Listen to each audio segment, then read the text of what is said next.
we have all those insights available to us, and we have perhaps an evolved consciousness, and we have this new phenomenon in Bitcoin that I get the overwhelming sense that we're meant to kind of pull the best of all those things together such that we can develop the next stage of that a priori value framework by which to better orient our lives, our cultures, our civilization by. This is the Blue Collar Bitcoin Podcast, a show where average Joe firefighters explore the most important monetary technology of the 21st century. We talk Bitcoin, we talk finance, and we talk shit.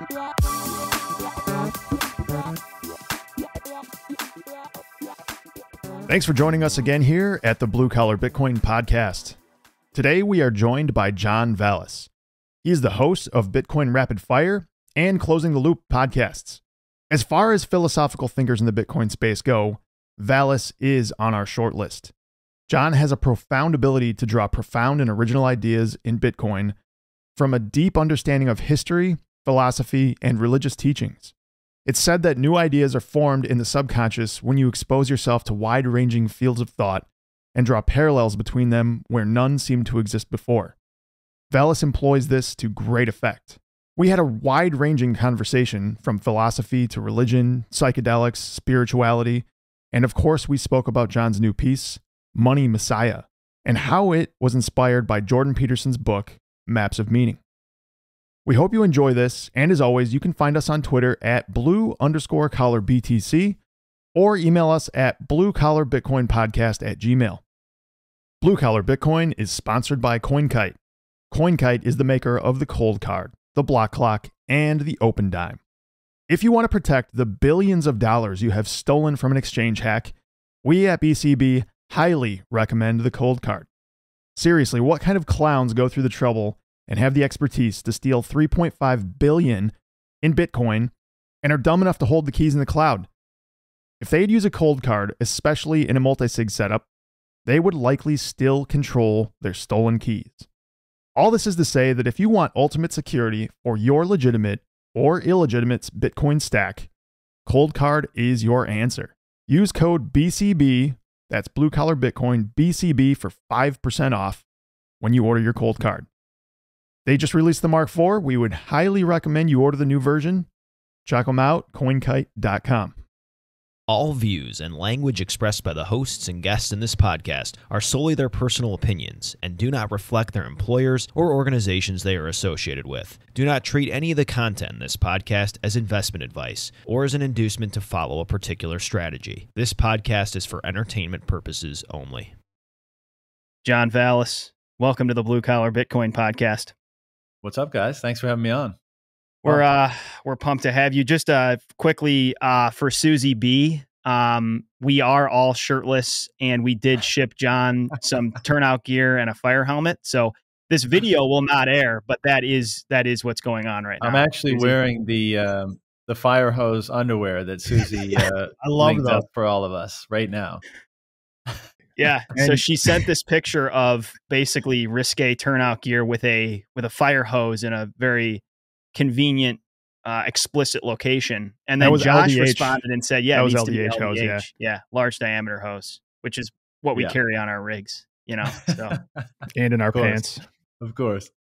We're seriously, we are stoked to talk to you. Big fans of both of your podcasts, and, share a lot of your philosophical bent and the desire to explore beyond just the monetary and financial and into the philosophical implications of this protocol. So this is an open-ended convo. There's so many areas we could explore. Why don't we just start with the basics, get it out of the way, tell our audience who you are and how you came into this space.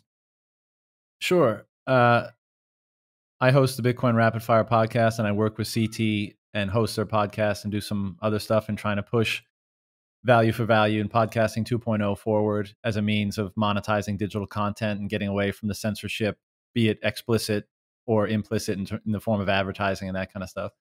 And yeah, I mean, I've always been a bit of a contrarian, anti-establishment, you know, don't really believe what's being passed down in the mainstream realm. And I was a gold bug prior to Bitcoin, and when Bitcoin came on the scene, I was super interested. A friend and I wanted to buy. Psychedelics has been an integral part of my intellectual and spiritual development, let's say, for the last 15 years, or maybe going on 20. And we wanted to buy DMT on the Silk Road, and so we were introduced to Bitcoin that way.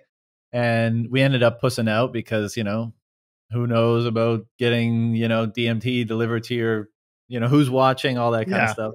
Better use a PO box. Yeah, and buying Bitcoins at the time was difficult too. I think you had to like send a money order to Mt. Gox or something like that. And so I just watched on the sidelines, and I was listening to Andreas, back in 2013 timeframe, and I was on a trip to Bali in 2014. I think it was 14. I always get confused if it was 14 or 15. But in any case, there was a physical Bitcoin store there. And I was like, oh, perfect. This is my chance. And I only had $100 cash on me. So I bought $100 of Bitcoin when it was $350 a Bitcoin, which, God, I wish we had those prices again today. It's worked out okay. Yeah. Not bad for a stop in, after lunch. But, and then, since then, it's just been like a slow, steady, or not so slow anymore, really. It's kind of like, full velocity down the rabbit hole. But it was like kind of creeping. I was really attracted to the idea of separating money and state, so a non-government money, so that they couldn't get away with all the fuckery that they do and still do. As you learn more and more about it, you just get further drawn in. You further see the potential, and you allow yourself to believe that it's actually real. That was my big stumbling block. Like I was more interested in it as a political instrument than an economic one initially. I was like, wow, this is what we need. We need a money that government can't touch. And it's weird because I have always been economically or financially minded in making investments and stuff like that. And I would see it go up and I'd be like rooting. I'd be like, awesome. Like this thing actually has a chance. And, it was only later on I was like, wait, I should be investing more heavily in this, because it is going up like that. And yeah, I mean, in 2018, I was living in China, and I started my career in finance and moved to natural medicine after that. I was in China, and I didn't like the situation with my job and was kind of tired of living there. So I went to Thailand and took kind of like a year off. And I couldn't resist having conversations with other, people that were crazy about Bitcoin, and just getting all this off my chest, out of my mind, all that kind of stuff. And it turned into the podcast. And I guess it's been running for 2 years now. And, on your point about it's like I come off as someone who likes to go deep into the more deep or philosophical or cosmic aspects of Bitcoin. I mean, maybe there's an element of that, but I honestly just think it's my natural curiosity and desire to understand what this thing is that just keeps pulling me in that direction. Like I have no desire to like be known as like a cosmic Bitcoin person, but Yeah. I keep asking like, what is this thing? What is this thing? What is this thing? And like none of the answers are sufficient. Like just leaving as, it's a non-government money. It's got an absolute limitation. So it's kind of like gold and it can't be inflated. It's like, is that all it is? And the answer just comes back, no, keep digging. Keep digging. And that's what leads me into these seemingly esoteric or unusual places. But that's what we're drawn into. And then the more time I hang out there, the more it seems to be a valid, like those connections seem to be valid. And I think what we're all trying to do is ask those questions, like, what is this thing? And then you have in the background this phenomenon that I do, that I think is the most interesting element of Bitcoin to explore, which is how much it changes people. And some people it's only minor, and other people it's like gross and like in large, I mean, and profound. And it's like, why is that happening? There's this like thing that you can't see, taste, smell, or touch living on the internet that's causing people to have dramatic transformations of their consciousness and their life and their values and what they want out of life and mean, like, and so what's going on with that? And that those are the questions that I think are the most relevant, and therefore I spend the most time exploring them. I think a lot of people, when they start to really grok this thing, and as Foss likes to say, it's mathematics, but what it is mathematical truth. It's like an anchor point for you to have something in this world that is non-movable, non-manipulatable, and you can kind of tie your hitch to that thing, and you can weather these crazy storms having this this unstoppable force helping you along the way. Like and the deeper you dig down this thing, the more you understand that nothing and no one is going to change it. And by anchoring yourself to this, you're putting yourself in a much better position in the future. And I think that rabbit hole just gets larger and larger as you start seeing all of these different philosophical points and where they lead each individually down this hole. It's crazy how deep it goes. And I don't think most of us have gotten close yet. No. And there's so many elements to all this. And like one of them surely is like when you feel a more secure bedrock in your life, like a financial bedrock, well, how does that make you feel in terms of, how does that free you up in terms of dialing down your anxiety about the future and therefore being able to more soberly assess like, well, what does make me feel good and what does give me meaning by pursuing it? And what kind of life do I want in the future? And what kind of life do I see for myself and my community and my country and the world in the future? Like that all simply delivered by having a far like more securely, viscerally felt foundation for your life rather than something that's just, the melting ice cube or continuously being siphoned away from you.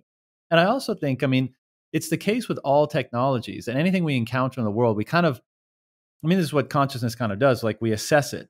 We look at a chair and we say, okay, what possibilities does that represent? Say, okay, it represents the ability to sit down when I'm tired. It represents the ability to chop it up for firewood, perhaps. It represents the ability to stand on it and reach higher up a tree or something like whatever it may be. But like, this is kind of how consciousness works. And then based on the possibilities that we derive from everything we encounter, we develop a sense of what is or is not possible. And therefore we are able to determine how we want to maneuver that to accomplish the things that we desire inside the realm of that possibility. And when you have, it's almost like you could define the profundity of things based on how much they expand what is possible. And as a result of expanding your consciousness, and I'm not trying to use psychedelic language or anything like that. I mean it like when something's introduced to your consciousness that profoundly extends let's say the time horizon on which things in your life are relevant because your ability to express your will through something like the medium of money now extends not 10 years, not 100 years, but possibly several hundred, if not more than that years. And so now your consciousness and the relevance of your perception of the future is extended and expanded into that domain.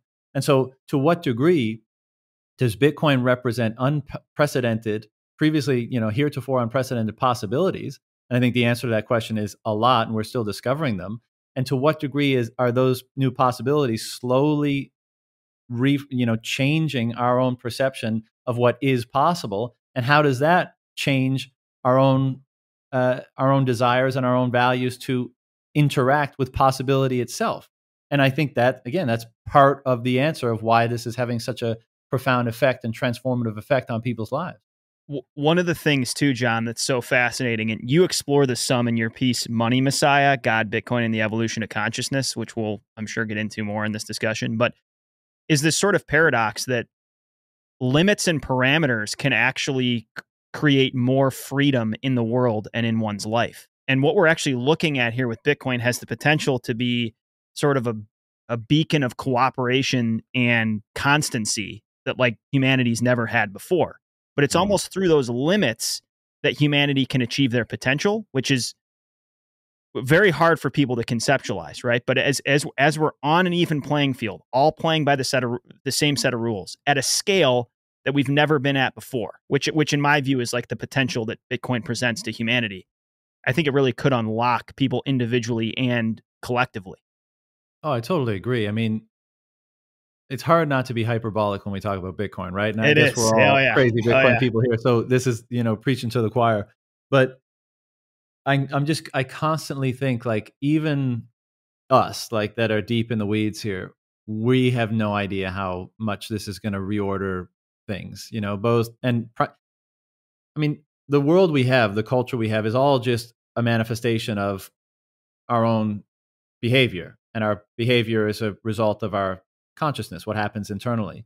And so when we say like, oh my God, the world is going to be like near unrecognizable in 50, 100, whatever it is years, that's going to be because we as individuals and our consciousness changes in a profound way. It's not just going to be because like economic things are more efficient. It's going to be because all that just means that we will express different behaviors, and those behaviors and the things that we build, and build upon those behaviors are going to be so divergent and different from anything that we've ever done and behaved like before.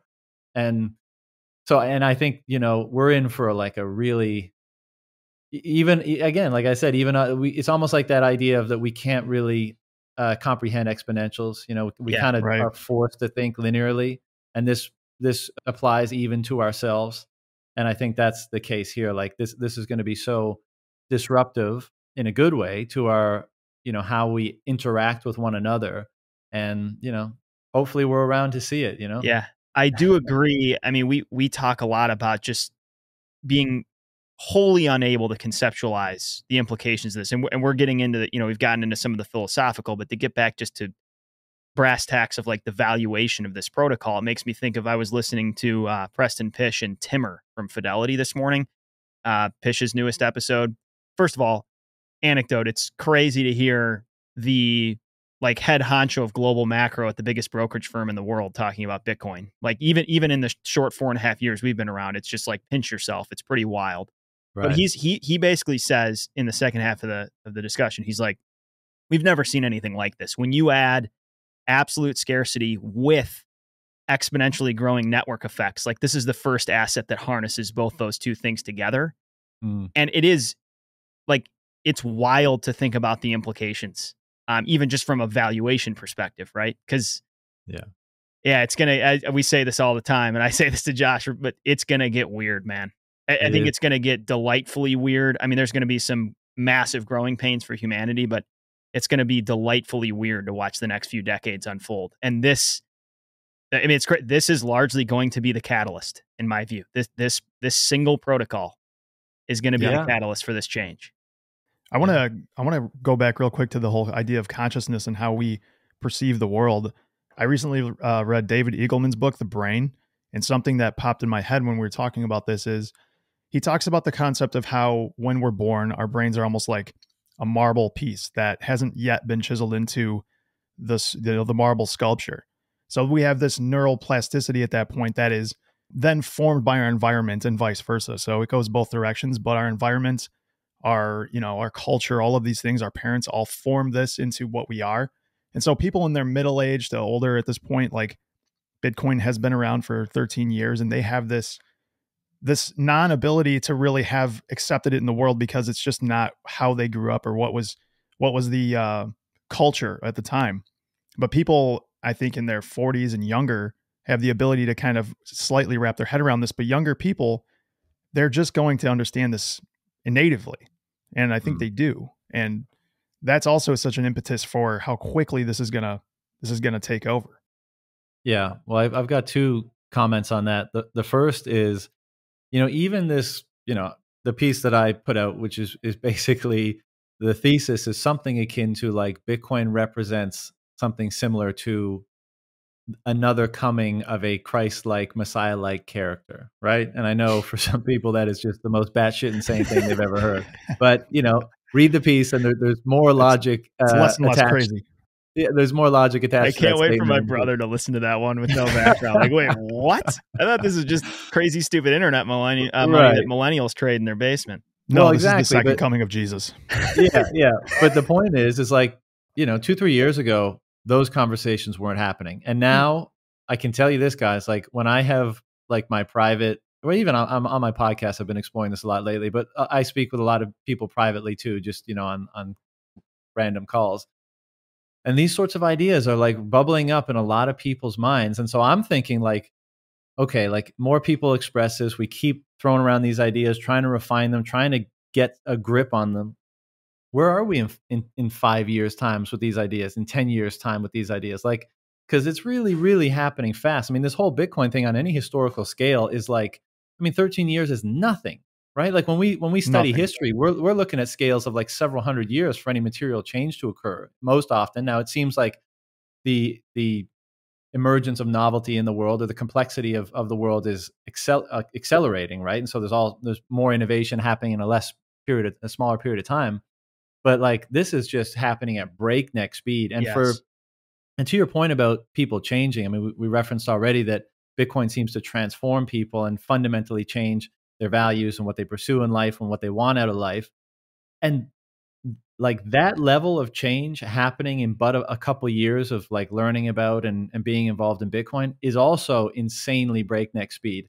And this is, there's another corollary to psychedelics here, because what psychedelics do, even for people that have grown up in a very rigid, conditioned, traditional culture, let's say, or even 60 years old, like you said, that have kind of like they've established the grooves in their consciousness of their behavior and who they are and how they see the world and their perception. Psychedelics disrupt like that default mode network, and they allow you to extricate yourself from that highly conditioned or highly grooved perspective and inhabit for another period of time a different perspective. And that can be so dramatically transformative for people.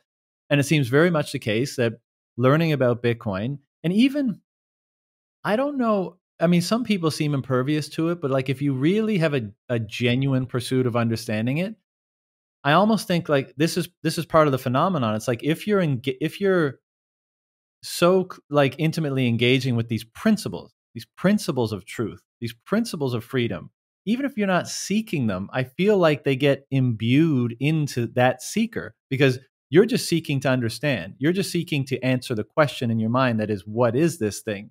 And maybe how can I use it and how can I benefit from it? But just by virtue of the fact that you're interacting with something that is immutable, like an immutable form of truth, and something that instantiates a form of freedom that was heretofore not possible, I think just by virtue of that, you're the one that has to kind of contort yourself to make that make sense, because this thing over here is not changing. And this may again be like one of the profound qualities of profound truth. It's like when you encounter something like that, you're the one that must change because it cannot. And it seems pretty rational, right? It's where it starts to feel very spiritual and religious in a way, right, because like for me, I've said this to my wife before, like it's humbling, like to be at the feet of this protocol. Like as dumb as that sounds, like this thing is. Guys, let's just step right to it. Bitcoin is God. Yeah, that's like this thing doesn't give. Here. This thing does not give a flying fuck what I think about it or what anybody else thinks about it. It is so dramatically on its own playing field. And obviously human behaviors and incentives are make it do, they're what make it tick. But it is like, in my view, it's such a fundamentally massive discovery, and it changes existing paradigms so dramatically that honestly, I'm trying to think of a better word, but it's almost like humbling to be a part of it and to have the privilege to be able to recognize it this early. Yeah. And I think that's like, it's what makes you grateful for people that have gotten you into it. Like, I am genuinely grateful for Josh. He is the one that introduced me to this. Would I have Bitcoin today? Would I have it today? I probably would.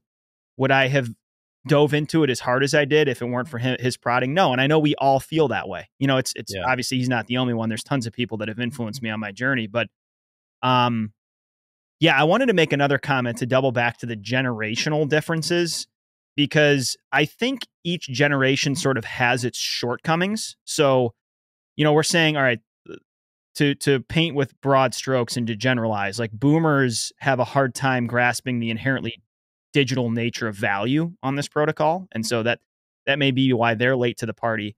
But now if we switch over to, say, millennials and Gen Z, I think they really struggle to recognize the uniqueness of this single protocol. Like they've grown up in an era of easy money, rampant liquidity, meme stocks. They've never lived through a bear market, at least in their earning years. I'm saying a secular broad bear market. So everything's kind of gone up. So I do think, as much as younger generations maybe are quicker to understand that, digital assets can have value, I think that, or at least we're noticing, they're a lot slower to maybe grasp the specific implications of this one protocol. Do you guys agree with that? I do. Now, I was going to say, I think they are just getting inundated with 10,000 different versions of Bitcoin that have some, marketable spin. and they're susceptible to thinking they found the better, newer, faster, cheaper version, you know, and that's just human nature. Everybody wants to wants their lottery ticket. Yeah. This thing And still is though.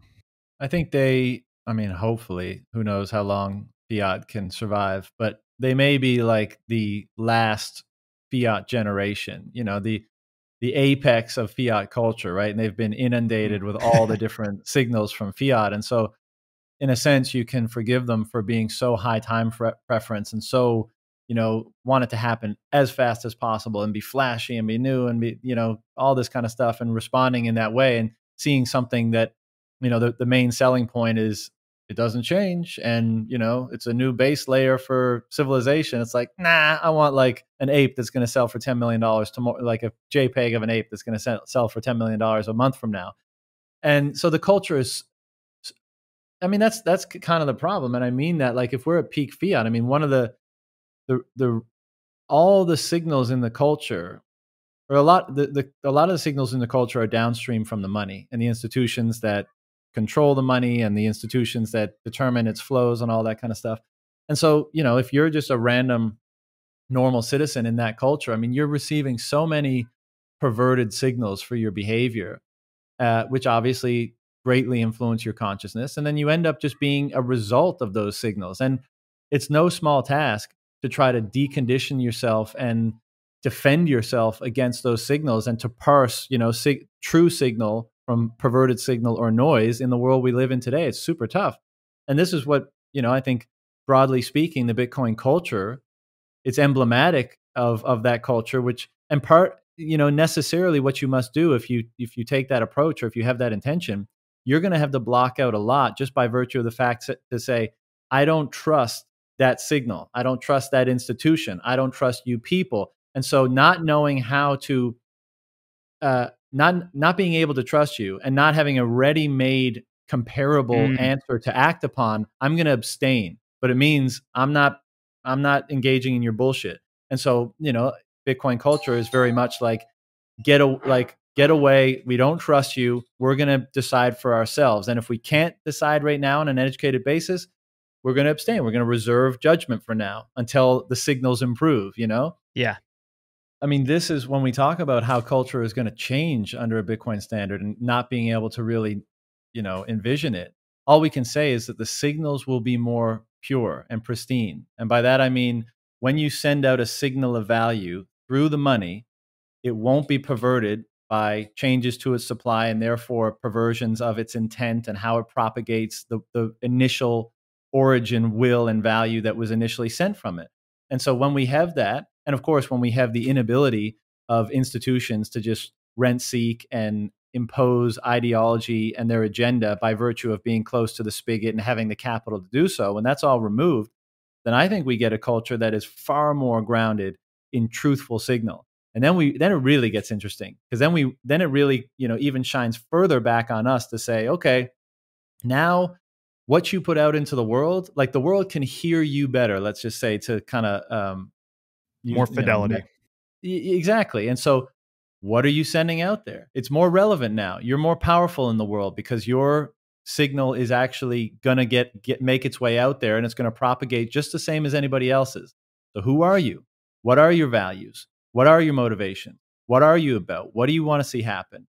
And you're going to get the truth of other signals too, right? There's no rounding the edges, there's no softening the blow, which again, if we're talking about this generation, I mean, peak fiat generation is that, right? Now they've had reality contorted to suit their ideology or their emotional needs or whatever. And we're going to go away from that, I think, and go to a place of more truthful signal. And there's going to be an element of that that's difficult. But I think that the reason why it's difficult is the same reason like changing ingrained behavior is difficult, just because it's uncomfortable. But what's on the other side of that is a far more integrated individual, and therefore a participant in a broader culture. And I think the emerging Bitcoin culture right now, as we see it, and mostly we engage with it on Twitter or at the Bitcoin conference or on these podcasts, is emblematic of that. If you want to see what it's going to look like, look at that culture and see some of the changes in behavior that are occurring there. You know, as they say, the future is here. It's just not evenly distributed.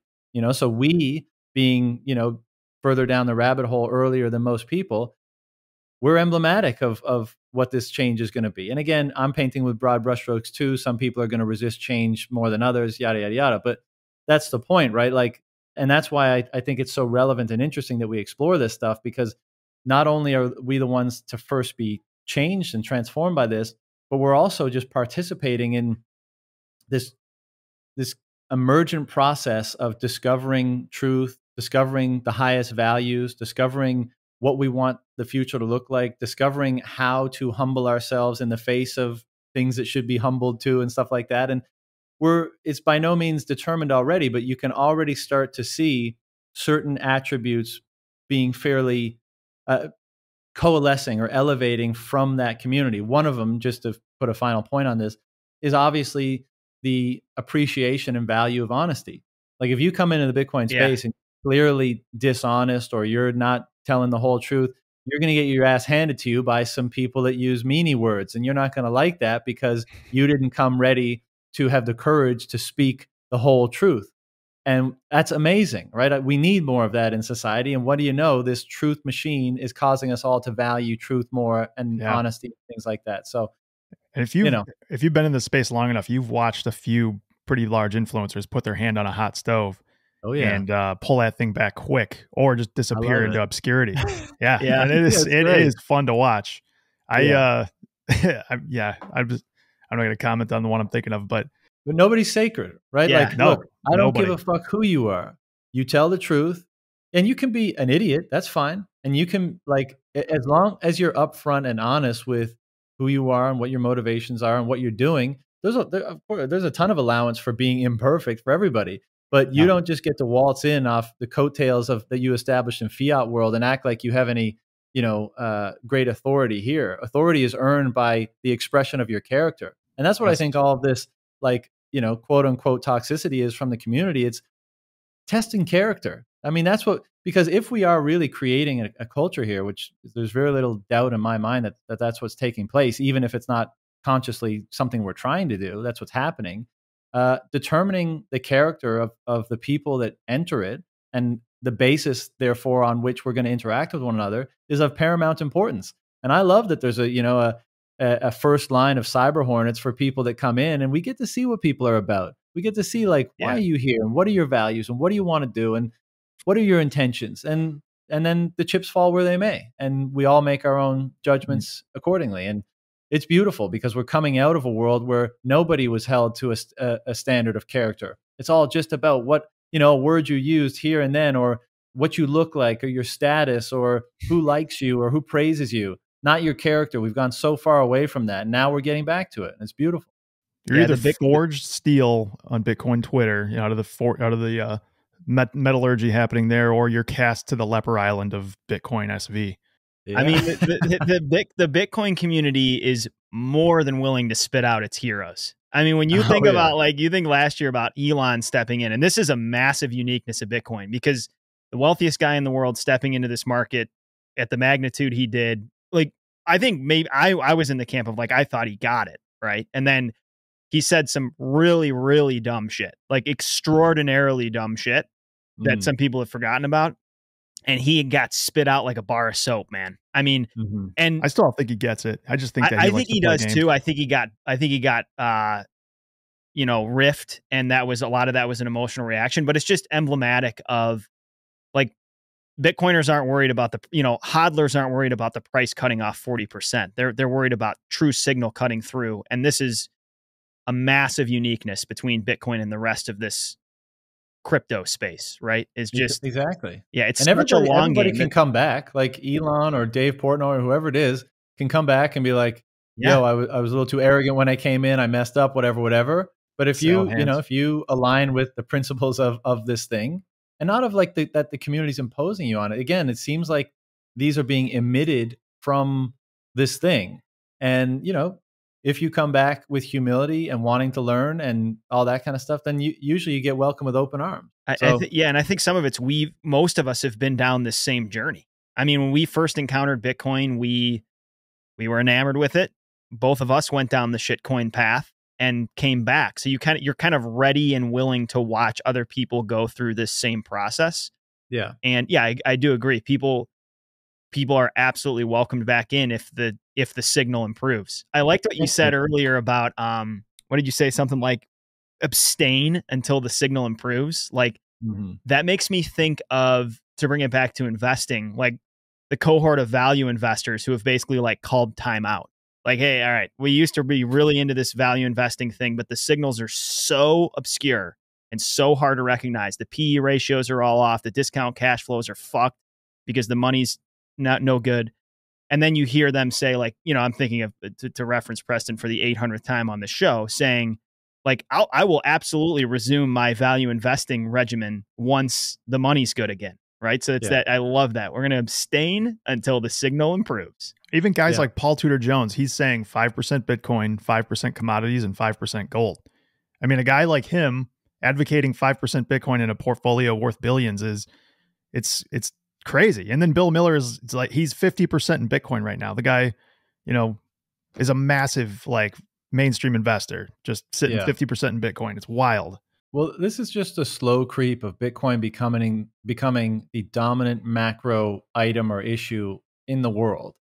Right. Again, like I don't think what's happening here is Bitcoin is just finding its place amongst the milieu of financial investments in the world. Like, I mean, I just wrote a fucking piece called Money Messiah, right? So it's going to have a larger impact than just filling out a balanced portfolio. Like, I think this becomes the dominant ordering narrative of the world at some point. And, you know, all these different moves by different people, Bill Miller at 50%, you know, Dalio at an allocation, whatever, like countries starting to do it. I mean, this is just steps along the process of people realizing that what this thing represents is far more impactful and important than what you previously thought it did, you know? And I love Musk, even though he's a clown sometimes. I want to run to his rescue here and say this. He didn't put any Dogecoin on Tesla's balance sheet. You know, I don't care what he says. I watch what he does. And what he does is he owns $2.5 billion worth of Bitcoin. Like, that is a statement in and of itself. And I don't care what kind of stuff he says on Twitter. Like, until he starts selling that off and starts buying Dogecoin, then I'll pay attention.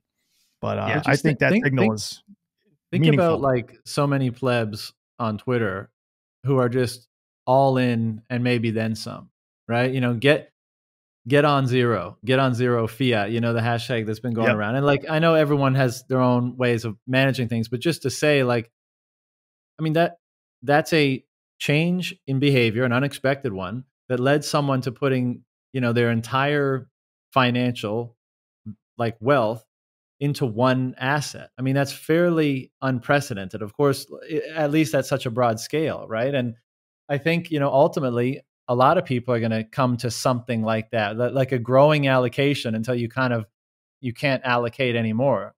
And that's just, you know, I think that's just consistent with what we just said, which is that this thing is going to be seen increasingly as far more than just a way to, you know, get some alpha or something like that. You know, it's a much bigger deal than most people think, and we're trying to figure out how big of a deal it is, and we're winding up at these weird places. Yeah, we are. Yeah, that's the position we're in. We know it's a huge deal. How big of a deal is it? Is kind of where we're strapped in right now. Yeah, I think we all have an inkling it's a huge deal. It's going to be a big swinging dick in the financial world in the next 10 years.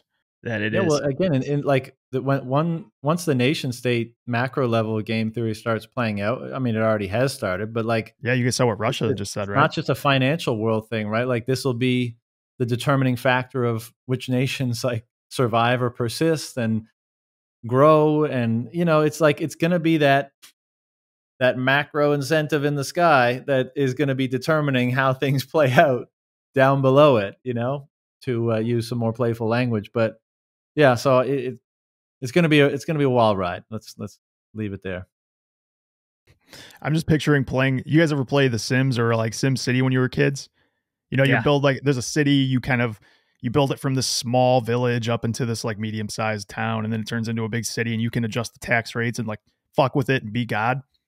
I'm just picturing this as like a civilizational change here, where like suddenly there's a little ticker on the bottom. It says Bitcoin invented. And like all of a sudden this city starts like launching spaceships and like actually becoming like a Cartergem level 1 civilization. Totally. Like we're moving very quickly here. Yeah, and I mean, SimCity never even called this one. It's crazy.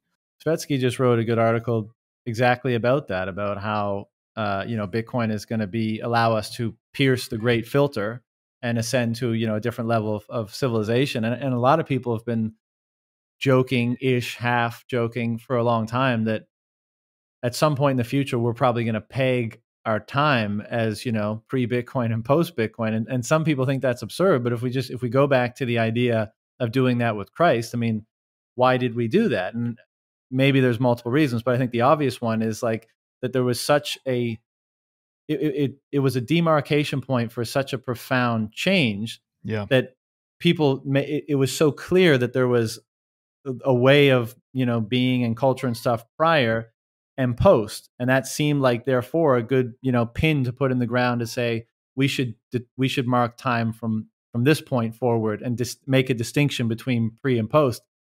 I mean, it seems obvious that that's going to happen with Bitcoin too. I definitely think at the very minimum, this is going to be remembered as a time of like the printing press and the Reformation and all of the amazing technological change that happened after that, because people had access to actually, they could read the Bible. They weren't just told what it said because they couldn't read Latin. They didn't have a single priest to go to for information. Kind of like I kind of draw a parallel between the mainstream media and the priest that used to get told what to think and what the Bible told you. Now there's an ability to go search, and you can research all you want. You can find the shittiest information or the best fidelity signal, but at least we get to parse through it ourselves, and we get to make our own determinations and make the best decisions we believe for ourselves. I think that is going to be this shift overall that Bitcoin's going to help us implement. What's interesting to think about is when you think about a lot of these massive discoveries, they are decentralizing forces in the world.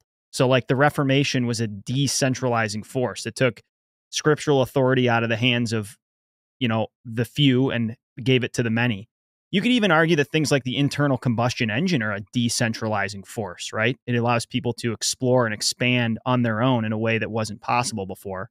Mm-hmm. And Bitcoin is the same thing. It's a massive decentralizing force, an empowerment tool for individuals. And I kind of see that trend continuing through most of these innovations. I mean, the internet would fit in that category too, right? A massive, overarchingly, there's some forces that are countervailing this now, but overarchingly, the internet was a decentralizing force. Yeah. And I think these are all massively liberating forces too, right? Whether it's a more direct relationship with the ideas of God, or whether it's the ability to travel across vast distances with the engine, the ability to gather more information and construct a more truthful or at least independent perspective via the information from the internet. And now this thing, and so, and again, this kind of ties into the idea of the evolution of religious thought as we experience it, because it seems to me that like it may be the case that humanity is inching closer and closer, or moving further and further toward greater liberation, greater individual liberation. And what does that mean? Like, and I think Bitcoin, if it changes the nature of the state, if it gives people a greater sense of security over their wealth, their money, the emblem of their time and sacrifice and energy, if they're able to transact it however they see fit in whatever denominations for whatever good or service with whomever they want, like these are all dramatically like step changes in freedom and liberation. And what happens when we have more freedom? Well, I think it means the more genuine aspects of ourselves at least have the opportunity to be expressed. And this is what's really interesting, and why I referenced earlier how the spotlight kind of turns back on us, because if you don't have a certain, like, let's use a very obvious example. If you're chained up in a dungeon somewhere, like you're not thinking about how to express the artistic side of yourself and what paintings you might do, or what, businesses you might start, innovations you might conjure up. You're just like, it's not part of your, like we were talking about earlier, it's not in the scope of your possibility, because you're done for. You're chained up. But when those shackles, be they physical or psychological, get removed, well, then you're, again, that pressure of that question is of who you are and what do you want to do or become, ascend to more top of mind awareness. And then Right. the answer to that question is like, well, I don't know, because, I've never had that degree of freedom. And so I think Yeah. part of the phenomenon that's happening here is a whole bunch of people realizing that they now have access to a greater degree of freedom than any human being has ever had access to. What does that mean in terms of who we want to become and what we want to express out in the world? And I think it means something akin to like we dig even further into ourselves to try to understand ourselves and each other better. And then we try to determine how we bring forth the kingdom of God in the world, again, to use somewhat biblical, very biblical language, in terms of if we really are, if there's a divine essence or spark in all of us, call it a soul, spirit, source energy, whatever your language is, the more free we are, I think the more able and free we are to interpret what that is and actualize it into the world. And Yeah. maybe this is a forever process, and we just keep inching closer to greater degrees of freedom and liberation. And this is the quote unquote spiritual path, where every time we get more freedom and liberation, we have to try to figure out how that becomes expressed for greater good in the world or something like that. It's also, I've heard it said that civilization moves forward by automation, like just automating tasks that used to be laborious. Suddenly, if they can be automated or they're kind of pushed down to the subconscious in a way, you can now focus on whatever is more, important at hand, like whether that be your art, your business, or whatever it is. This is, if Bitcoin is successful at what we think it will be successful at, it's going to make investing much less important for people. You no longer have a hurdle rate to beat. Bitcoin will hold your money for you. And if you want to try to get fancy or cute, you can go invest in some companies. But at the baseline level, you at least can save your money. And then you can go, be fruitful with whatever else you're interested in. It's just like the automation of that is going to be really beneficial for people. You don't have to be a part-time investor and a part-time, whatever else you are. You just do whatever you're good at and you save your money in sound money. It makes me think of Parker Lewis's piece, The Great Definancialization. It's part of his Gradually Then Suddenly series, and it's maybe my favorite piece in that series, where he talks about just how massive the financial sector has grown because of how complicated the monetary system is and because of the incentives behind fiat. But yeah, this is something that really hits home for our demographic. I mean, it is, even if you make the money and even if you have the free cash flow, now there's this next hurdle of trying to figure out where the fuck to put it.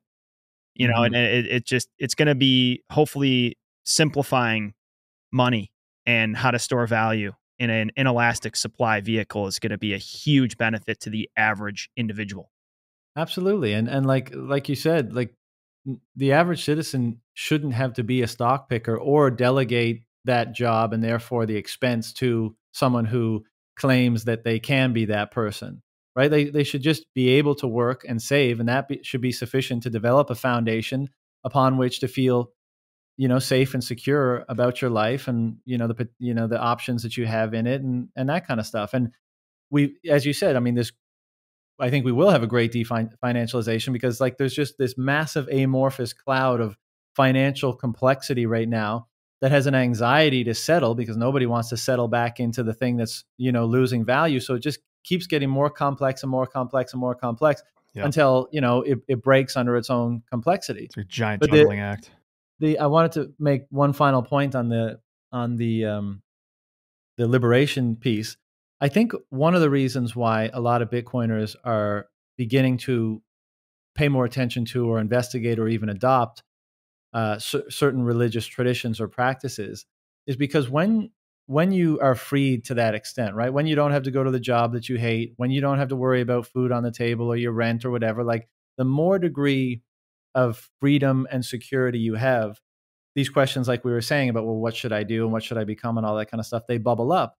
But naturally, when you're confronted with those questions, I think you come up against that a priori value framework that actually helps you answer those questions. So when you're free, when all of your basic needs are met, you don't have any anxiety almost at all, or at least financially speaking, about the future, and you ask yourself that question, what should I do with my time? What do I want to build or become? necessarily the answer to that question comes from an underlying a priori value framework. And maybe that's culturally conditioned, maybe that's familial conditioned, maybe that's spiritually tradition, whatever. But that's precisely the thing that religions have been trying to answer since time immemorial. What is the best a priori value framework in order to lead to the best possible outcome or the best possible life, both individually and collectively? And so it makes no wonder that once people are put in that position and they're confronted with that, they're looking at the religious enterprise as more valid than they did before. There's so much wisdom in recognizing that everybody is working off of a framework. And this is where we're getting into Peterson. It's like, so this is, and I've hinted at some of my spiritual religious journey on this show, but like I've gone through, this is sort of the phases of Dan, right? Grew up really conservative, evangelical. I would, although many people in the in-group wouldn't say it, I would call it fundamentalist brands of Christianity. Kind of bounced over to the other extreme of kind of throwing everything out on the front lawn. Now I'm trying to figure out which furniture to reintroduce. But I think one thing I discovered, John, was like throwing everything out and saying, I have no framework is in and of itself a framework, right? It's just and a shitty one. And it's a tough one because it's you're at your own whim, your own emotional dispositions that are transient and you kind of feel untethered. And that is actually, to be honest with you, in large part where I find myself, right? And I think, in life, the truth is often far more nebulous and gray than we like to admit. And it's very easy. It makes sense that dogmatic belief systems proliferate, right? Because they're easy. The lines of demarcation are so simple, fall into this framework and joy and peace and happiness will befall you. And when you enter that gray area and you realize, hey, there is elements of truth, there's still things to grasp onto and hold on to here, but it's not as cut and dry as I thought. That's a tough place to be. And I sort of find myself bouncing back to figuring out, what is that framework? What am I tethered to?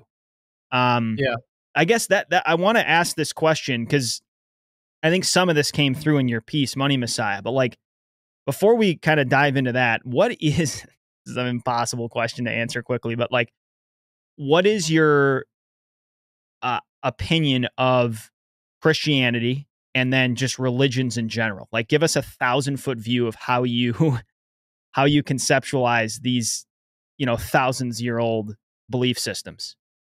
Right. Sorry, this is a tough one. No, it's okay. I've been thinking about this a lot lately, obviously from the piece, but also just witnessing this phenomenon that I just referred to about Bitcoiners being more interested in religion as a result of, falling down the Bitcoin rabbit hole. And I agree with you that, like, I think we want easy answers because the world, we contend with the eternal unknown every day, right? The chaos of the future, of the unknown. I mean, the unknown will forever exceed the known. And so we want like an answer, like we want a totem, a pole to hang on to orient ourselves around. And that makes any system of values and any framework by which to do that very appealing. All the more so if it comes from an authority, and you're just little old me and look at this big authority institution infrastructure, like I might as well just hitch my cart to that. And to be fair, that's probably worked out fairly well for a lot of people for many years. I mean, there's a reason why religions are so sticky, right? I mean, there's a reason why, if you go back to the earliest, civilizations that we have any idea about whatsoever. So let's say, I mean, you could go back to like ancient Turkey 12,000 years ago, and you have like Göbekli Tepe in those areas, and those are religious institutions, it seems like. But you can go back to the more complex early civilizations like Indus Valley or Egypt or Sumeria and these sorts of places, and they're centered around the religious enterprise. And, in our day and age, people dismiss that, be like, well, they were kind of stupid back then. And so they thought there was a man in the sky and that was just part of their civilization. It's like, really? That's all the credit you're going to give them? All the other amazing things that they accomplished, whether it be architecturally or otherwise, you're just going to assume this blind spot, like they just threw up an easy answer and it's somehow oriented the entire civilization for, in some cases, thousands of years. I think that's far too simplistic. I think there's a very central role of, and like we just said, I mean, you can't avoid that a priori system, like value framework for engaging the world. You just can't. As you said, like a lot of people today like to suggest or try to suggest that it doesn't exist, and they're just completely they're just pure awareness without any limitations or parameters of value to guide their behavior at all. But that doesn't exist. To go left or right, there's a value framework to decide that. And what these religious enterprises are attempting to do is determine which one is best. And I think if you actually look at these systems of thought and belief and philosophy from earliest times up till now, there's a great deal of sophistication and wisdom embedded in them. Especially when you go back to the cultural context in which they emerged. Like this is one thing I say about when you put yourself in, the first century, like some of these Christian principles were absolutely remarkable in terms of their push towards equality and inclusion and liberation. But as you look back in the year 2022, they don't so much look that way. But you have to put yourself back in that day and time to see how revolutionary some of these ideas were. Yeah, I think that's a good point. And I sometimes I can only speculate about this, but we always, as you say, not being there, we miss the context. And so, have you ever heard about the tribe 150,000 years ago, which was the first to use this hand signal, pointing two fingers at the eyes, then pointing two fingers forward, and then panning them horizontally? Have you ever heard of that tribe? No, you probably haven't. But it's entirely conceivable that at that time, just based on the evolution of their consciousness and being able to refer to themselves and their sight and directing their attention in a way that was formerly not able they hadn't innovated that way of directing attention collectively as a tribe of warriors, let's say, that quote unquote technology might have led to that tribe being the dominant tribe in a certain area for a time. But then because some other technology comes along and just supersedes it and whoops their asses, and there's no writing, there's no iconography, there's no anything at the time, that's lost to history. That innovation is gone. And so that's just an example of how, being in the context of the time gives you an entirely different sense of the gravity of the idea. And so, as you say, like being there at the time, the idea would have probably had a far more significant appeal or power to it, or the ideas rather, than we currently, see or appreciate them. I also think it's the case that in the modern world, and maybe anytime there's sufficient distance in terms of chronology or history and time between two ideas or systems of thought, we take it all so literally. And in my humble opinion, I know this will piss off a lot of religious folks, but I think they do it too. So you have the group of people that, religion is silly and I'm a modern enlightened, post-enlightenment thinker and I would never engage in that kind of stuff. It's all dumb. And then you have the people that are, they adhere to the institution and dogmatism of the religious, whatever religion it is, and they take every word of the sacred book, text, whatever, as literal. And my opinion is that's a mistake as well. I think it could be the case that once these insights and ideas had emerged and been refined and become sophisticated, let me preface it by saying this. I'm starting to appreciate the profound fundamental joy of having the right value framework in place for how it literally fills you up with some sort of grace and allows you to act better, for lack of a better term, in the world. And I think that's probably an element of what all of these enterprises were trying to get to. Call it experiencing the love and unity of the universe, or call it experiencing God consciousness, or that kind of a thing. And naturally, I think you would want to try to communicate that to others so that you can kind of nudge and help them along. I mean, what are we doing with Bitcoin when we have these conversations? I mean, it may not be your intention, but the effect might be, people are listening, learning, and kind of being strung along. But I think it's at a certain point, the institutions that may have been altruistically oriented at the beginning with such a pursuit, power corrupts. And we're corruptible. And once you get at the helm of an institution that has such great influence over how people think and how they behave, well, it's almost inevitable they become corrupt. And so I think on both sides, we're kind of misinterpreting the religious enterprise by and large today. And so my point of view on it, which I express a little bit in the piece, is just that we can't do without an a priori value framework. There's nothing that matters more than that a priori value framework in terms of determining how you feel and the type of life that you are able to generate. And as a result, we should be very careful about being too quick to judge and dismiss the work that's been done prior to us on those a priori value frameworks. So what I think we should do is we should investigate them for whatever insight we can derive from them, and then combine it with this crazy, unprecedented phenomenon that is Bitcoin that seems to have a relevance in that pursuit. I don't know exactly what it is yet. I obviously make a fairly strong assertion in the piece, but let's just, if I take a step back from it, I think there's a relevance to that process of determining the best a priori value framework. I think Bitcoin is relevant in that process. And so with that being said, I think our task is to not do the immediately gratifying thing, which you alluded to earlier, which is take a dogmatic faith or religion or tradition off the shelf, integrate it because it's going to be useful and it's going to feel good. But if your commitment is to the maximal truth you're possible of comprehending or feeling or even becoming, is that the right approach? Or is the right approach to continue, collecting these insights and trying to derive meaning from them and implementing them as you find them and slowly shifting and narrowing in that framework so that it's more precisely targeted in some kind of origin point, and let the whatever emerges as a result of that, as a result of people engaging in that pursuit together, let it emerge naturally, rather than saying, I want to be careful here because I do think there's not only a lot of insight, but a lot of benefit in something like Christianity if you approach it properly. Yeah. And again, properly is very amorphous, but let's just leave it there for now.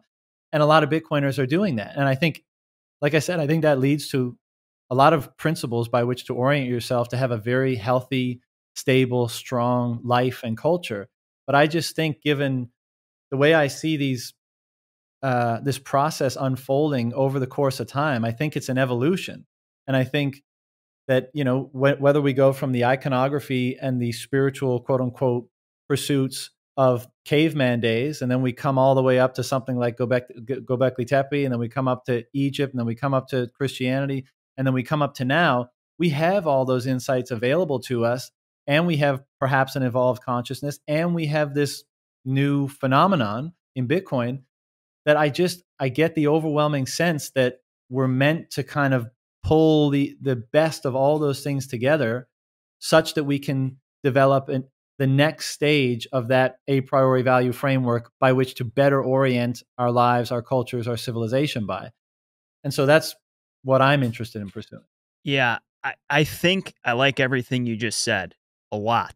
I think one of the things I pull from what you just said was that this is where we get into the nuance and the gray and the complicated, and the answers aren't easy. And that's, as we approach these ancient value frameworks, right? We as you said, we need to approach them properly, right? There are components in these frameworks that transcend time and harken back to what we could use the word truth. And then there's unhelpful anachronisms that we need to shed. And that's where it gets complicated, because when these systems are unwilling to adapt and change and meet the needs of the present day, like in your piece, you hint at just the onslaught of change that will need to occur in the digital age, right? There has to be this willingness to adapt and change. And that's where getting into sort of more dogmatic, instantiated, unchanging perspectives is really harmful. This is going to rub a lot of religious Christian folks the wrong way, but I find, the inerrancy of Scripture as a totally unhelpful and counterproductive way to view the Bible, right? The Bible is, I often call it's beautiful, but it's also very dangerous. And when you approach it from, this is how it is, it's unchanging, whatever spectrum you are on inerrancy, that's concerning. So this is sort of what confronts us now, is what do we do? And there's no easy answers. We don't want to throw the baby out with the bathwater, but at the same time, we have to remember these books were written thousands of years ago. I think we need to remember too that humanity in general hasn't changed much in thousands of years. We're still the same people we were. If any one of us was born 2,000 years ago, we would be exactly what we are now, just with way less technology. But the point I'm getting at is as we draw down our reserve of ideology as far as religion's concerned, we leave a void, and that void is generally filled with something. And I have a hunch that this void has gotten filled in the last 50 to 100 years with more and more state worship as it, you know what I'm saying? Like people kind of worship the state in a way that they maybe didn't do a couple hundred years ago because they had a religion filling that void, or that need for someone to be patriarchal in their life, you know, outside of their family. They had this like pulling for something greater. We all have that fundamental thing that makes us human, which is our ability to all work together in large groups. And I think it's dangerous in order for us to change our worship from some theoretical being that generally has a good script for us to follow to generally be decent human beings, to worshiping a state which is changing and may or may not have people in charge that have our best interests in mind all the time. Yeah. Yeah, I totally agree with you, of course. And I think it's also, we can continue to use the way we've been looking at this and say that, because by whatever reason, I think we all recognize, whether maybe it's just because we're little old me in a big old chaotic world, universe, whatever. And so you're always going to at least recognize, even subconsciously, that you are subject to a higher power than yourself. Call it the universe, call it God, call it the state. And so you're kind of determining, well, which higher power am I going to be most subservient to? And not subservient in like, I'm going to do its bidding, but which one am I just going to recognize is more powerful than me? Right. And so that has an influence on you in some capacity. And I think, as you say, a lot of people, as religion got so, I mean, I think it's been so, and I understand it, right? So I'm not hating on people. And I was one of them, right? You know, 15 years ago, reading Sam Harris Dawkins. Oh my God, this is all so ridiculous. Yep, It's I've been just there. so, it's such an arrogant and hubristic take on all this stuff to do away with 5,000 years of the most dedicated thought and the focal point of civilization. Be like, well, I'm a 25-year-old and I just read a book and this all seems pretty stupid. So, you know, I figured it out, you know. Yep. I think it's so arrogant, but I think if you do that and you dismiss it so easily, another one's going to fill a void, as you say, and I think it is the state. And what do you know? That you then adopt the state's a priori value framework. So you conform to the values of the state, rather than conforming to the values of, let's say, a quote unquote God that has different principles instantiated or communicated through it. And so I think this is part of the reason why we see such a collective mindset in the era of big state and big government and fiat era, because you're unknowingly to you adopting the value structure that supports and serves the state, but not necessarily you or the individual. And this is the great, you know, divide, it seems, or at least one of them, of our time. And so I think part of the reason that we're looking at religions more seriously now is because we're realizing that the state is crumbling. And so even those people that had kind of placed that on the highest pedestal are maybe realizing that it's either not going to be there forever or that it shouldn't be there forever. And, you know, what should we look to aid us or fill that necessarily filled, you know, kind of void? And that here we are discussing these very topics, you know.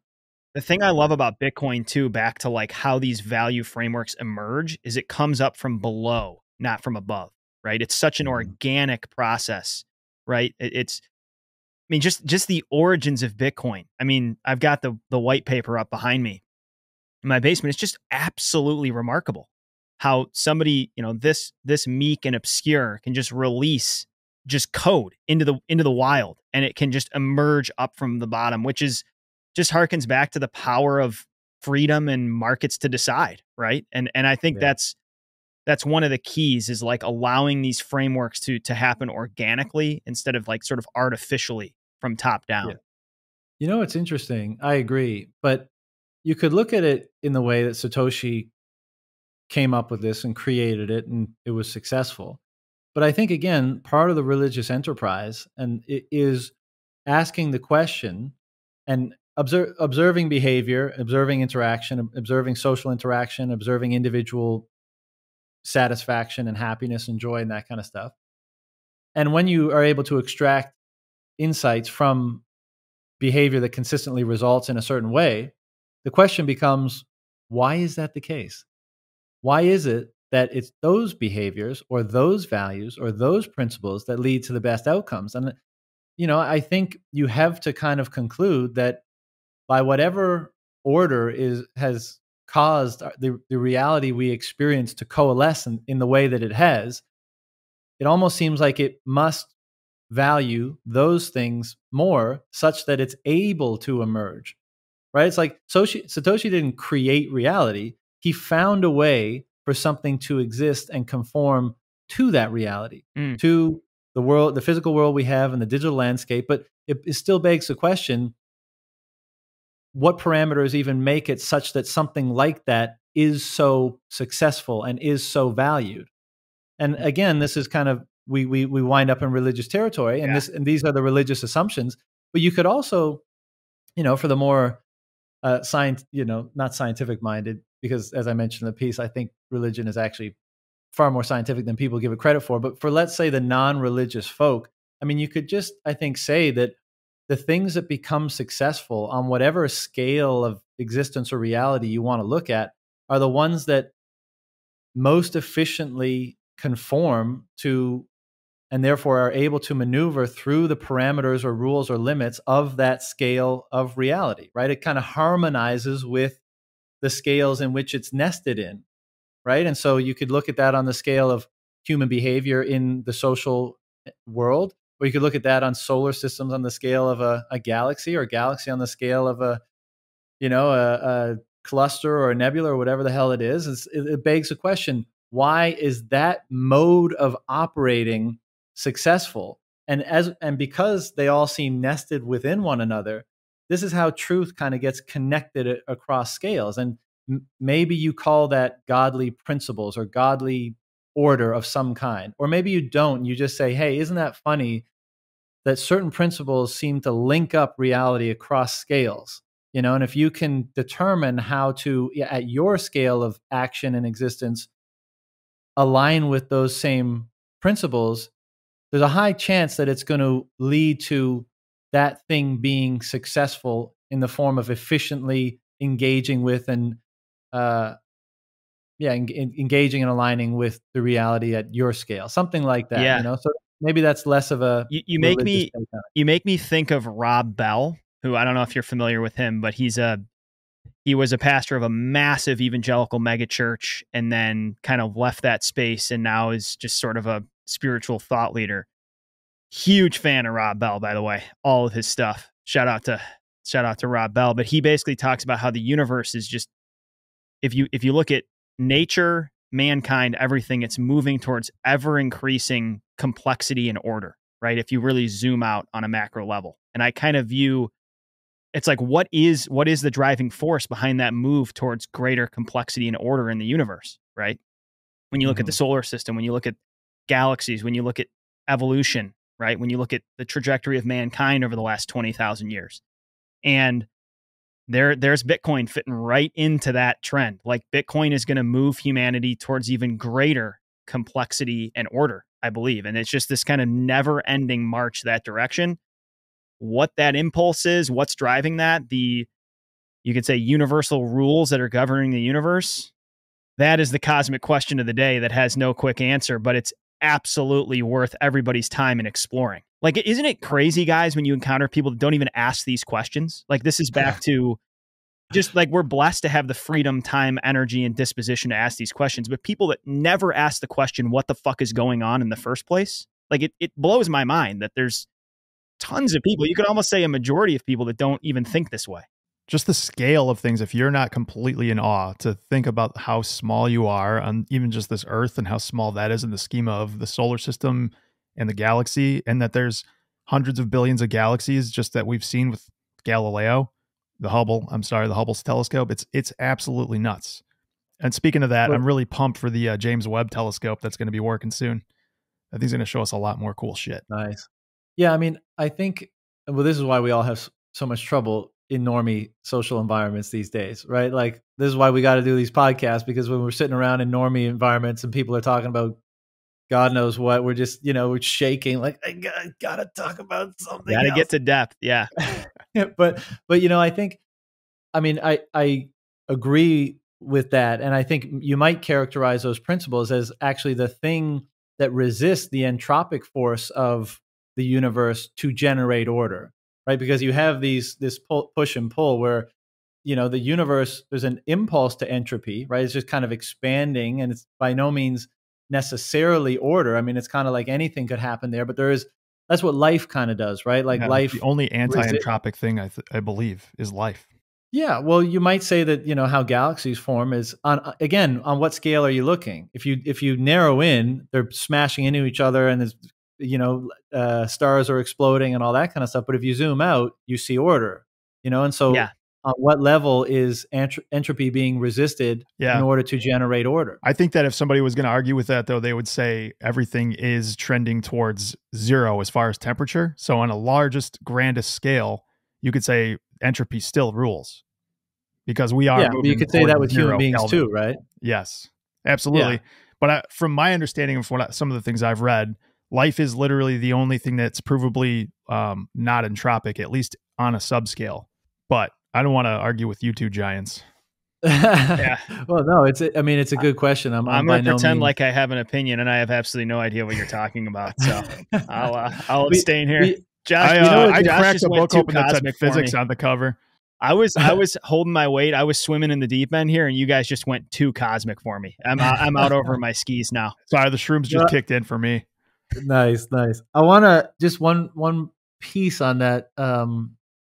Whatever that force is, right? We're not going to sit here and figure it out, like the relationship between entropy and order, and again, is that an impulse that you might call something like God? Maybe it is, maybe it isn't. But what's interesting is that it keeps showing up, and that's part of the point that I make in the latter part of the piece, whereby I say, like, where was Jesus during the time of the dinosaurs? Well, obviously, conceptually, he was not there. Now, maybe, again, I don't want to step on anybody's toes. Maybe God existed in just that form elsewhere. He was riding dinosaurs. Right. But, and then, so the caveman showed up, and their only means of expressing these core, truths, or even getting to the place where they even might start that, is getting to grips with their own self by, outlining their hands on cave walls, or painting like therianthropic figures that are half human and half animal to kind of represent both the recognition of myself, but also these impulses or emotions that exist within me as well. And so this is this process of having a self-awareness, developing a more complex self-awareness. And then you fast forward a bit, and you have a culture emerge, a more complex culture. And in that culture, those ideas in more refined form show up again. And here they are, in far more sophisticatedly laid out in something like, let's say, the Bible and the Christian view of things. And then we have this new, and so that human culture is a landscape. That dinosaur era is a landscape. And so every time a novel landscape emerges, it seems like if it's going to have any legs, if it's going to have any staying power, these certain principles get injected in or emerge within them. And here we are on the precipice of what I don't think is a very controversial thing to say, that our ancestors are going to be living in digital environments increasingly, right? Like that's been the case with us, right? When we were kids, we sat on the edge of the couch and watched the TV, and then the screen just keeps getting closer and closer, and more of our life and more of our attention is devoted to it. And then it'll be in an eye overlay, and then it'll be in a Neuralink implant. And then at least it seems like we'll be more immersed in digital environments, and more of those signals we were talking about earlier will be digital in nature and not, meat space in nature. And so that environment is near limitless, right? It's not like the limits of this on the scale of the Earth, but that environment can be infinite because it's at the behest of our own imagination and creativity. And so so there's this expanded new landscape, and either imbued into it or emerging from it is again those principles that allow for better order and coordination and organization to form. And maybe that's necessary for that landscape to be successful long term. Because maybe without those, it degenerates into chaos and destruction, and it never takes hold. But here they are, whether it's the culture we create in meat space or the culture and landscape we create in the digital realm, these principles must necessarily emerge in some immutable form in order to advance the entire cause, something like that. Yeah. As we kind of round out here, I wanted to ask you, this is something I've been wanting to ask a lot of guests, especially ones that I'm really interested in. What book do you recommend? Do you have anything that you've read recently or something that really sticks that you think you'd recommend? For sure. You know, I know this has been recommended before, but I was at jiu-jitsu class today, and some people had visited recently from somewhere else, and they donated some books. And one of them was The Sovereign Individual. I was like, holy shit. Like, you know, because you don't often see the sovereign individual in the wild, right? Yeah. And so I told everyone, like, you got to read this book. So that's definitely one of them. The ones that stick out to the most, and I don't think these are going to be applicable to a mature audience, but the two when I was a kid that had the biggest impact on me, one was The Hatchet. It was just like, you know, it was a third grade sort of book where this guy gets lost in the wilderness and he has to fend for himself, right? He has to hunt food. He has to, you know, make fire, make shelter, all that kind of stuff. And that always stuck with me. And I, you know, either because I had an independent streak prior to that, or maybe it awakened it in me, but like it left an impression, like you need to be able to be self-sovereign. You need to be able to take care of yourself. And then the Giver was another one that I read, you know, I guess in grade 5 or something like that. And I don't even really remember much about it, but I think the main punchline is like, it was almost empathy, is that this man was able to imbue in the kid the experience of somebody else. And if you want to really understand yourself, and if you really want to have any hope at developing a high fidelity value framework like we've been discussing, I think it's integral that you're able to empathize and understand other people. Because for one reason, ultimately, we're all the same, you know, once you boil it all down. And so if you can understand yourself and then empathize with the situation and circumstances and all that kind of stuff of other people, I think you're in a much better position to orient yourself properly, let's say. The last one is Maps of Meaning, which I reference in the piece. But I mean, that's one I want to get to. That's the most amazing book that's ever been written, as far as I'm concerned. I was just going to say, what really struck me, the line, I have started reading Maps of Meaning. It's just one of those books I kind of come back to because it's a tough, it's kind of dense. Yeah. So I have to kind of take a break. I'm on a break right now, but anyway, the point I'm trying to get at, understatement.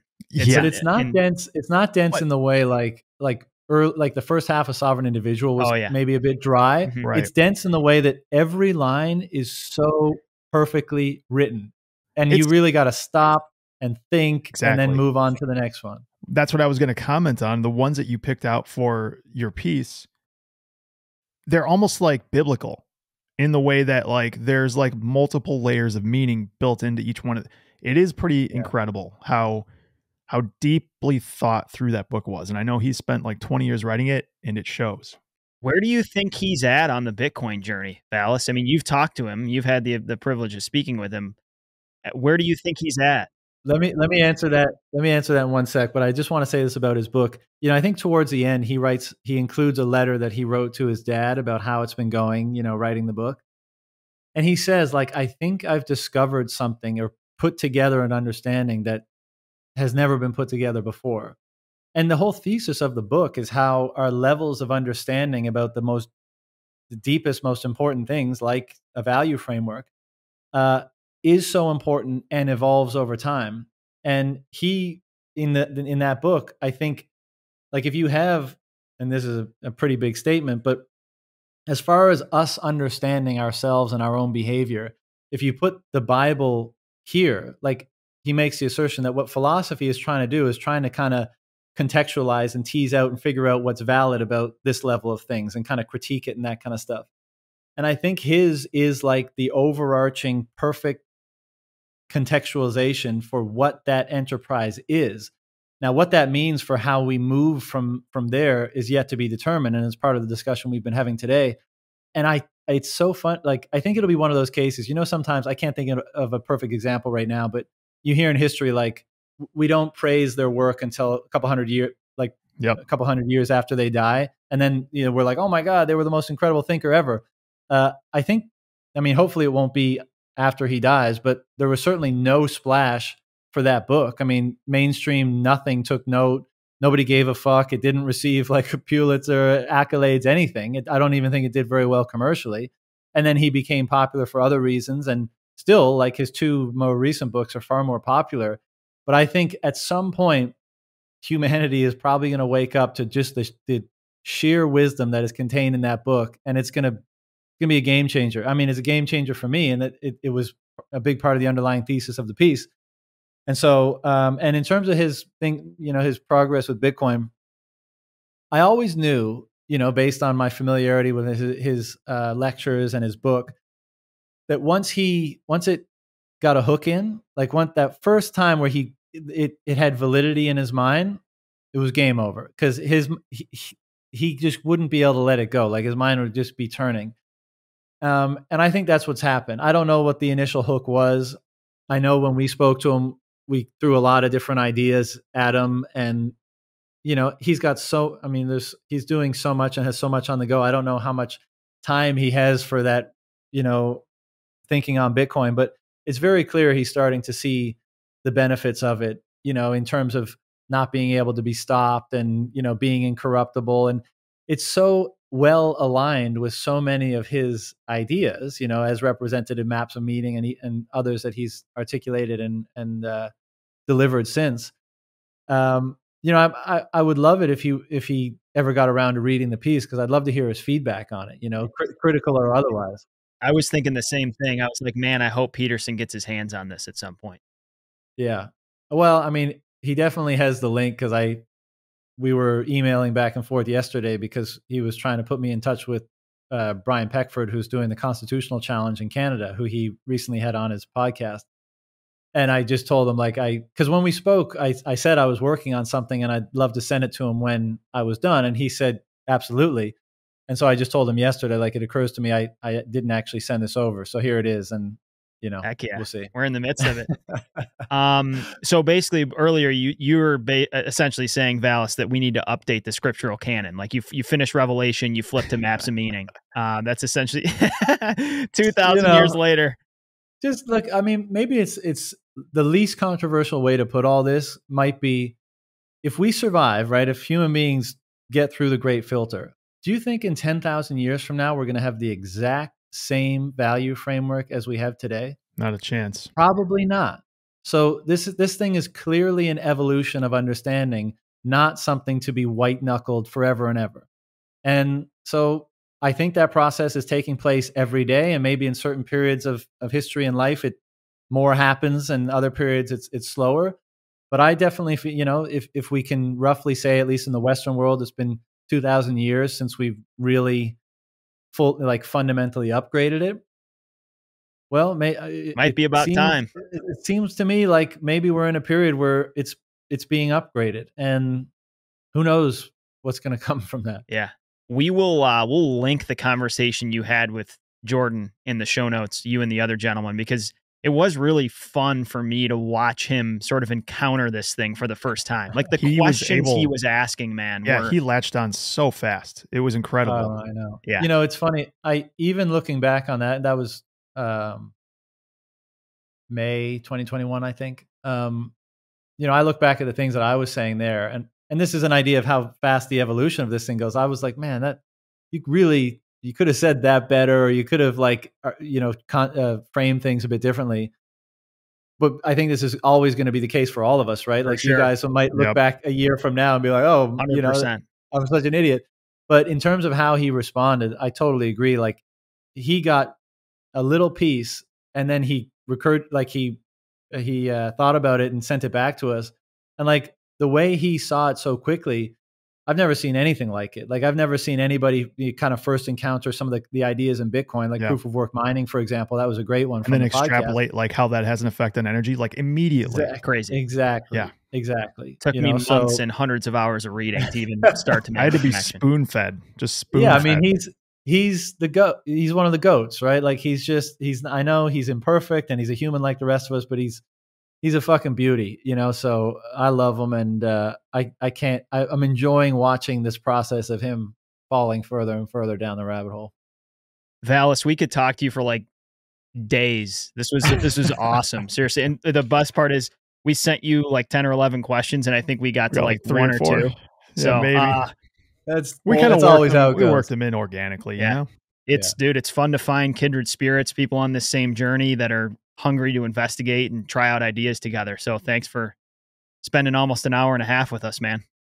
I couldn't agree more, guys. I love what you guys are doing. It's always amazing to connect with other Bitcoiners, and I don't think there's anything more worth talking about. So if you guys want to do it again sometime, just let me know and we can go for a round 2. We would love it. Plug yourself here at the end. Where can people find you and interact with your ideas? I guess just on Twitter. JOHNKVALLIS is my handle, and they'll find all the other stuff from there. Awesome. Cool. And Thanks, keep up John. the good work for the Freedom Convoy up there in Canada. Yeah, I love it. I'm rooting for them and trying to spread their message because I think, you know, they're not going to win the war. Let's say, you know, that's going to take longer, but this could be a very significant battle for freedom, and it could really create some momentum in the proper direction where it's been going in the wrong direction for so long, in my opinion. So yeah, I really hope they stick it out and they stay peaceful and they hold a mirror up to the dishonest, power hungry politicians and institutions all over, and media all over the world. And the more they do that, the more those institutions lose their power because they're discredited in the minds of more and more and more and more people. So yeah. Go truckers, I guess. Honk, honk. Honk, honk. Take care, John. See ya. See you guys. Thanks so much for listening into the show. If you enjoyed this discussion, be sure to like or subscribe on whatever app you're using for podcasts or on YouTube. And if you have an extra minute, go ahead and leave us a review. We are also active on Twitter at @blue_collar BTC, and our email address is bluecollar_bitcoin_podcast@gmail.com. We invite questions, comments, or inquiries of any kind. We look forward to you joining us again on the BCB Podcast.